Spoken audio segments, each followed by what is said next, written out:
Now, let me introduce you to our first two speakers today. Justin Shiels is a creative consultant, author, and illustrator. His upcoming title, The Reset Workbook, is scheduled to debut on December 6, 2023 with Spruce Brooks, an imprint of Penguin Random House. Congratulations. This book is a guided journal that utilizes emotional intelligence to help readers discover their inner magic. Guishard Revan, is a community builder, storyteller, wordsmith, and DEI strategist. His life's mission is to create work environments where employees feel not only that they matter, but also that they belong. So I welcome them both to the stage, and I want to ask the first question. In simple terms, what is emotional intelligence? Now, good morning, y'all. I'm so happy to be here. I'm very excited that all of you are spending a little time with us today. And to answer the question, emotional intelligence is the ability to recognize, understand, and manage your own emotions as well as the emotions of other people. And, it's like a little touchy-feely. So I like to make things personal. For me, I am a recovering people pleaser. I have resting smiley face, unfortunately. And in my transition from being an art director to becoming a creative director at ad agencies, I had to kind of understand what were my strengths and what were my weaknesses. And one of my biggest weaknesses was having trouble in having difficult conversations. So a manager comes to me and says, hey, I've noticed that you kind of shy away from giving the feedback that's necessary for your team members to grow. And it was one of those life-changing moments where it was hey, I'm doing a solid job, but there is place and room for me to grow, change, and develop for the better. That was the power of emotional intelligence in my life, right? And so in thinking about emotional intelligence, you really want to focus on self-awareness, self-management, social awareness, and relationship management.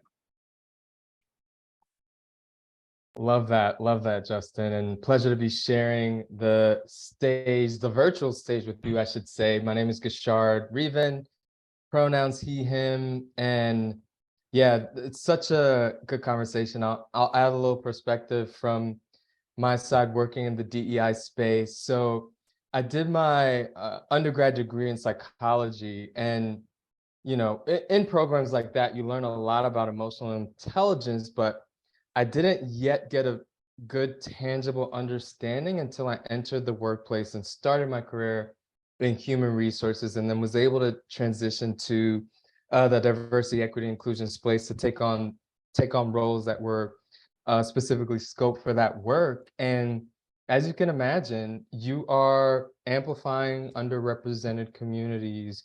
You are, providing sort of the case and the data behind why we should build equity in everything we do. And a lot of the times you are having difficult conversations along the way from people who, are dealing with external events that happen in the news. For example, all the anti-Asian hate sentiments that popped up at a certain time during the pandemic, which unfortunately continue. What do you do with those emotions? How do you hold space for others? How do you validate others? So in short, I've learned a lot about emotional intelligence and learned how important it is from entering this career. So in short, when I think about, in simple terms, what is emotional intelligence? I say it's an often overlooked soft skill that is imperative for leaders and imperative for every employee, no matter where you are in terms of seniority, because from emotional intelligence, you're perceiving, understanding, and managing those emotions effectively. And it really speaks to how you show up for others and think before reacting, how you can create an environment of self-awareness, and how you just overall build an environment of empathy. Awesome. Great answers there. Appreciate that. I'm now in Studio B. So the next question we have, I'll stay with you, Guishard, and we'll kind of answer it. Why do you feel emotional intelligence is essential to inclusive leadership? Yeah, definitely. And I feel like I sort of segued a little in the last answer, but when thinking about you know, working from my experience in this realm of DEI, you are aligning with senior leaders across a business, and you are wanting to ensure that psychological safety is top of mind in everything that we do. We won't be able to even create a culture of innovation without someone feeling safe to share, you know, new ideas, without someone feeling safe to share when they are not in a productive state of mind because of maybe they have family issues or, you know, an unfortunate death that happened externally that's not allowing them to be productive in the workplace. Rather than having a manager or leader who's just like go go go all the time, you have to foster a healthy environment. You need to understand how people work best, especially when we think about the hybrid workforce. That was a really key example of inclusive leaders. How are they showing up for what employees need when we, you know, a lot of companies switching from virtual to return to office? How are you making that decision? Are you making it considering the actual employees this will impact? Are you allowing a little bit of equity or, you know, a little bit of flexibility in how people show up back to work? Do some roles just, you know, get the opportunity to work completely virtual? Are there opportunities where there are people who maybe are, you know, have accessibility needs? Maybe they can't return to the office, or maybe it's how you think about all those different levers, and just overall how are you an active listener along that journey to a lot of emotional intelligence comes to active listening, and not just we hear you, but okay, you know, I'm actually validating your experience. You won't always have a call to action when it comes to listening to others, but you know, if you're a key senior leader, there should be ways that you can shift things or create better outcomes to make sure everyone's included and make sure everyone feels they have a safe space in the workplace. Think you're on Thank mute, you. Amani. Oh, there you go. Unmuted again. Hold on. So thank you, Guishard. Justin, what would you like to add to that?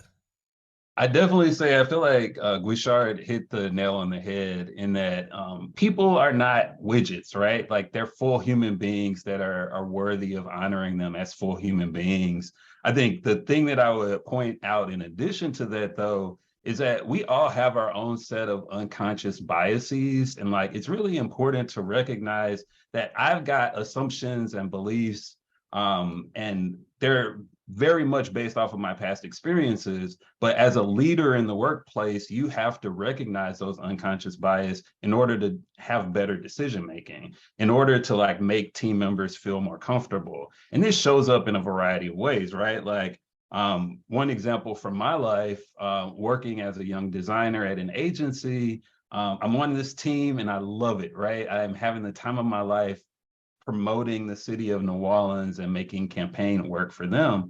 And my manager comes to me and he's like, I've got an incredible opportunity.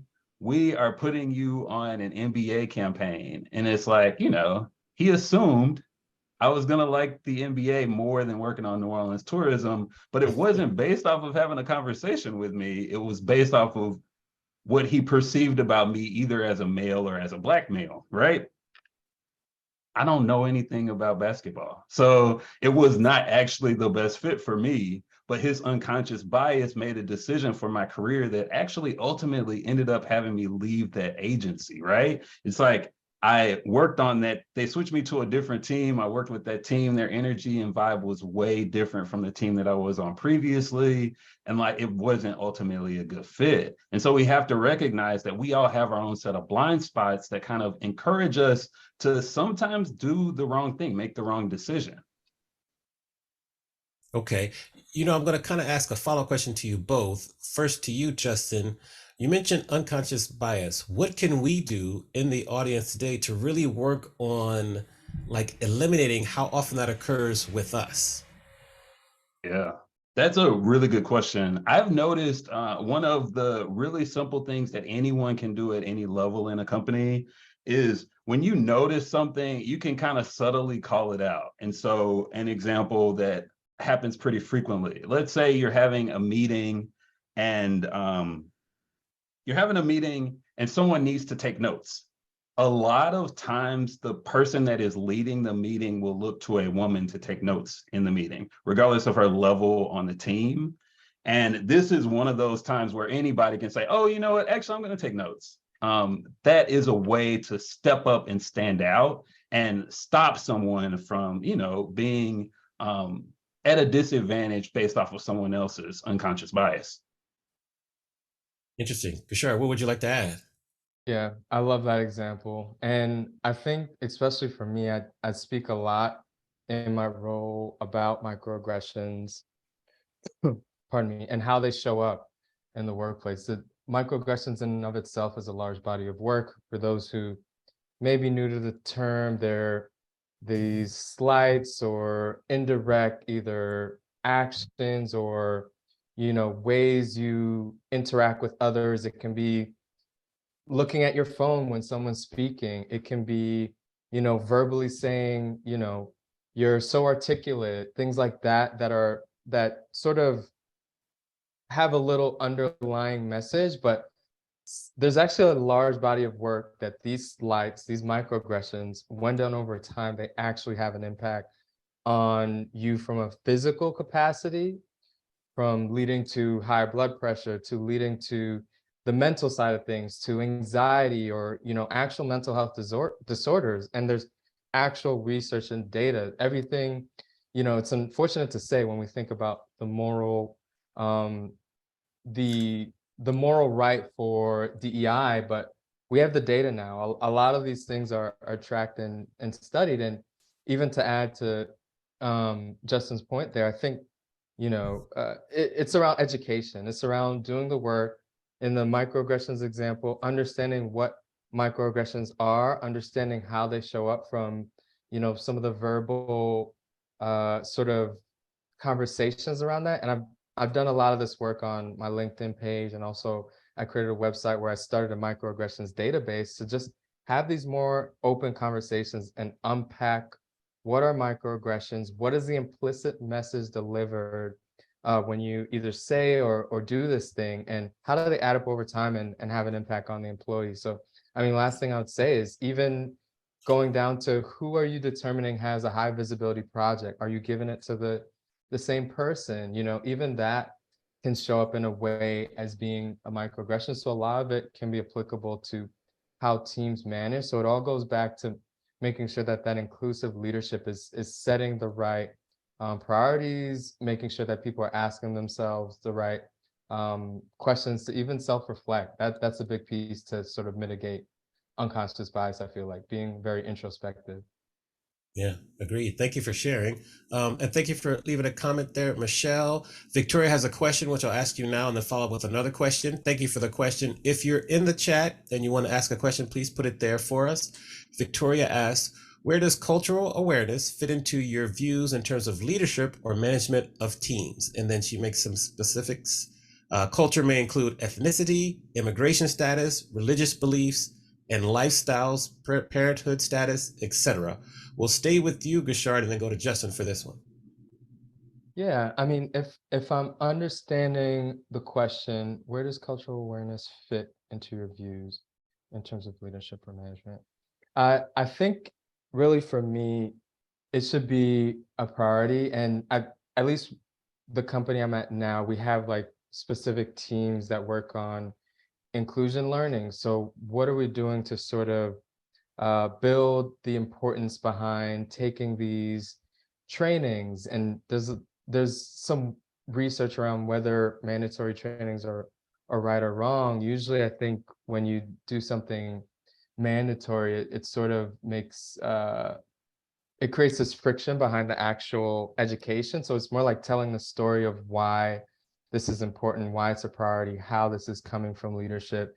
But I think what's always helpful when it comes to cultural awareness is how can we leverage or amplify the voices of employee resource groups for companies that have these. So creating these personal stories around cultural awareness in all those categories are important too. From if you have a Black ERG, if you even have a veterans ERG, if you have a employee resource group that's focused on the generational workforce, you may work for tech and your, you know, company average age may be a little bit lower than what people are used to. So what is the friction that might show up? Because people who are older in a workforce can experience ageism. So how can we tell the personal stories better of everyone showing up? How do we ensure that we're actually providing leaders the resources to speak about this and giving them the data to know that this is important as well? Good. Justin, over to you. I fully agree with everything Guishard was saying. I think emotional intelligence at its core is really letting go of your assumptions and inviting curiosity in the way that you interact with your employees. And so, for example, I would say, as a leader on my team, I had a lot of parents, and I am not a parent, right? And so, like, through my one-on-ones and my connections with my team members, I would talk to them about the day-to-day management, and we were able to kind of create more flexible work situations for them that both gave them the opportunity to kind of do their best work, but also to fit the work around their schedules of their children, whether that's like taking them to school at this time or picking them up at that time or deciding to work from 7 to 9 p.m. because that's the ideal time for them to work. It's like having that flexibility and inviting that curiosity in the way that you talk with your employees is the most important part of being a good leader and manager. Great. And then Michelle, thank you for your follow-up question. I'll stay with you first, Justin, then go to Guishard. But how do you address low engagement to stay engaged? I don't feel like I fully understand this question. Maybe we can unpack that a little bit more. So maybe Michelle, you can put some more details in the chat for us, or put some more details in the chat, and then we'll kind of come back to that one. While Michelle's putting details in the chat, I do want to ask this one question because it seems like every day we are seeing about layoffs and job and cuts and things like that. So how should leaders consider EQ in a time of uncertainty in the job market? So I'll stay with you, Justin, and then we'll go to you, Guishard. Yeah, I feel like these are really strange times indeed. And I think there are things that companies can do to increase the traction with employees to have them stay longer, right? Because on both sides, we're feeling it. People are job hopping a lot more because they're stressed out. And so from the company side, I would say it really is about focusing your intention as a company on having core values that you exhibit through the day-to-day actions of your company. And a good example of this is that sometimes we will have these core values for our company, but you won't actually see how they connect to the day-to-day. At an agency that I worked for here in Austin, we actually, during our weekly team syncs, we would give people awards based off of the core values. And so it underscored this idea that, one, as a collective unit, we're working towards a singular goal, but two, we are living in our core values day to day. And that was an incredible way to connect who we are as a company with our employees and their personal desires of growth. Now, on the individual side, I would say we're living in a time where you do have to be mentally tough. And there is this phrase, soft life. People are craving a soft life right now. I don't know if you've heard this, but it's going around on TikTok and Instagram and wherever you watch short form videos. And essentially, it's the concept that millennials are tired. They're tired of hustle culture and instead want to have a little bit of easefulness in their day-to-day life.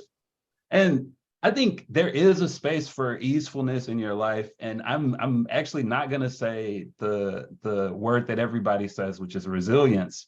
And instead, I would say, as an individual working professionally now, we have to focus on our adaptability, right? So that means I am willing to adapt to changing circumstances while also protecting myself and my needs.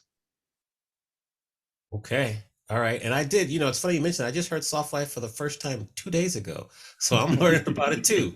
Guishard, what would you like to add to that? I can't keep up with all these terms. There's from quiet quitting to, quiet quitting is a whole nother conversation. I'm like, yeah. So I think for me, to add, I'd say that I've seen a lot of conversations around layoffs are not about responsibility, but accountability, because there are all these leaders that are coming online and saying, I take full responsibility. Yeah, no, duh. It was you who hired all those people, but it's like, how do you shift that from saying you take full responsibility after to being accountable prior to having to make these decisions? Like, an example can be and I think it's a good call out, where there are some companies that have done all these layoffs, but then they still have open positions. So where can you use some of the do that extra work? Where can some of the transferable skills of those people you actually just laid off, can they be leveraged to fill some of these roles? So you're not letting go of people who have already been committed, been with you doing the work. Like, how can we make those transitions? That's an example of accountability to me, rather than putting a note that seems inauthentic and just saying, whatever you want because you already made the decision. And I think something to add, this is not necessarily related to the pandemic, but I keep seeing this good example, and it was from a few years ago. I don't know if anyone remembers, but there was this CEO who made the call to make the minimum wage at his company $70K across the board. So $70,000 for every employee. I believe the company was called Gravity Payments. Dan Price, I believe, might be the leader. And he announced it, and it just took off in terms of media and all of this, because it is a very big call to action to make that case. This goes back to emotional intelligence and empathy, to saying, look, I'm going to pay my employees a living wage. And I think some of the things that came out of that was the revenue growing to double the previous rate, profits doubling for the company. So a lot of leaders are conflicted, it sounds, where they think if they're being empathetic, it means that their bottom line will suffer, which unfortunately we know a lot of CEOs care about that. But a lot of data refutes that. And if you actually put your employees first, if you put DEI first, it'll actually improve a lot of those things you're so worried about when it comes to the revenue. Obviously, that shouldn't be the only worry, but we know how companies work. True. Great answers. Thank you. And thank you, Michelle, for providing some more details for your question. Michelle says, when you have talks, events, or programs, trainings relating to DEI, what kind of tactics do you use to increase engagement? So Justin, I'll start with you and then follow up with Guishard. Yeah. Thank you for that clarity, Michelle. I really appreciate that. I think using my marketing hat, many times people have to hear about something about 9 times before they take an action. And so oftentimes when we're promoting an event, we might send out that one email, and it is quite possible that someone saw the email but didn't really engage with the content. So figuring out ways to continue to remind people of the event is really important. I also think key to that is building out events that people are interested in doing and inviting engaging, interesting speakers to lead those events.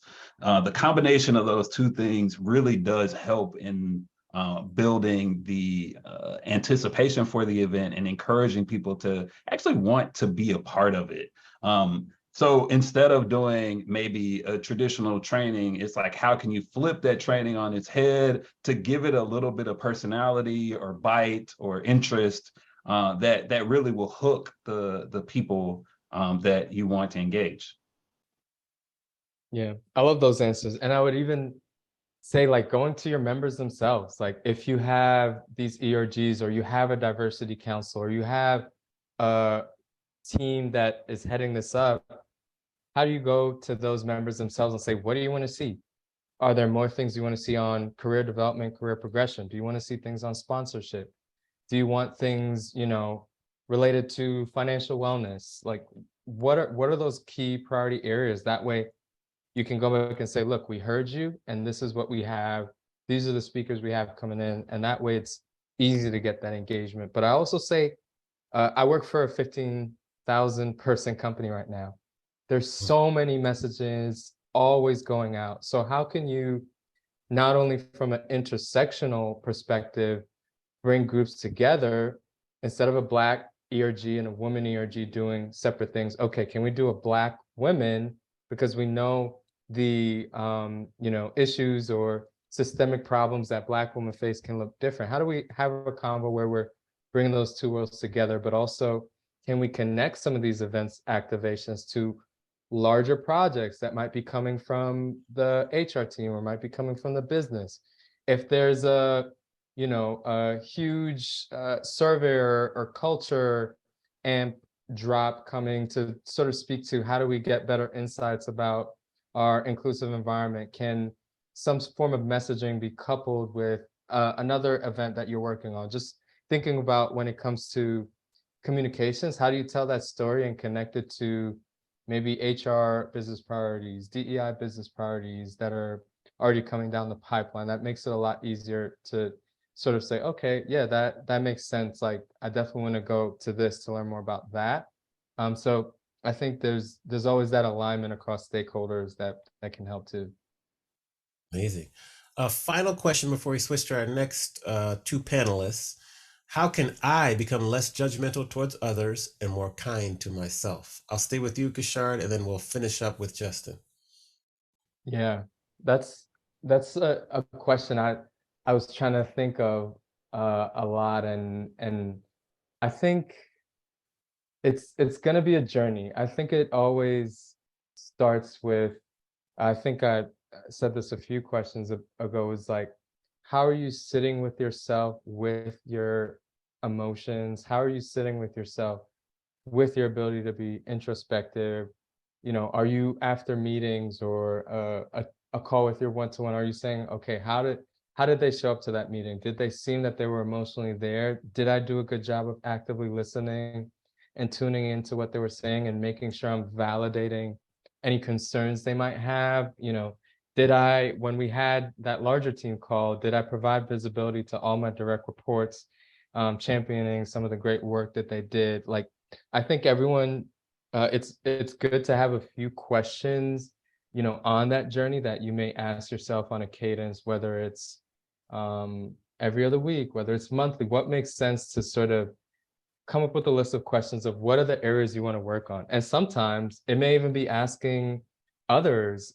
There's a lot of research on managing up. How can you work with those that may be core to your team to get some sort of 360 feedback on what are some areas that you can improve on as a manager and as someone who's trying to show empathy? Creating that open dialogue, I think, is a piece to it too. So don't feel you have to guess or figure out on your own what can be your priority areas or how can you be better at this or be kind to yourself. And just know that you have to be open to receiving feedback without being defensive, like saying, I hear you, that's something I can work on. If they're able to provide that story and you're able to better validate how, your impact is felt, I think it's easier in the long term. Awesome. And we'll end with you, Justin. Anything to add or your thoughts? Yeah, I feel like growth is challenging. It both takes time and a lot of energy and effort. And so it's worth noting that as you develop and grow and change, and especially when you do research in things like emotional intelligence and learn more, it's really easy to like point out the problems that other people have and like kind of be a little bit judgmental.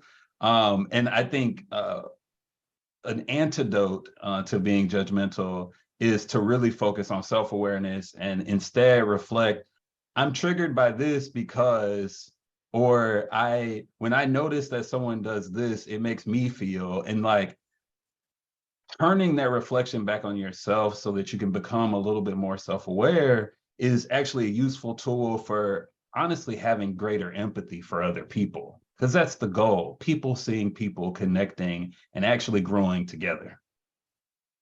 Awesome.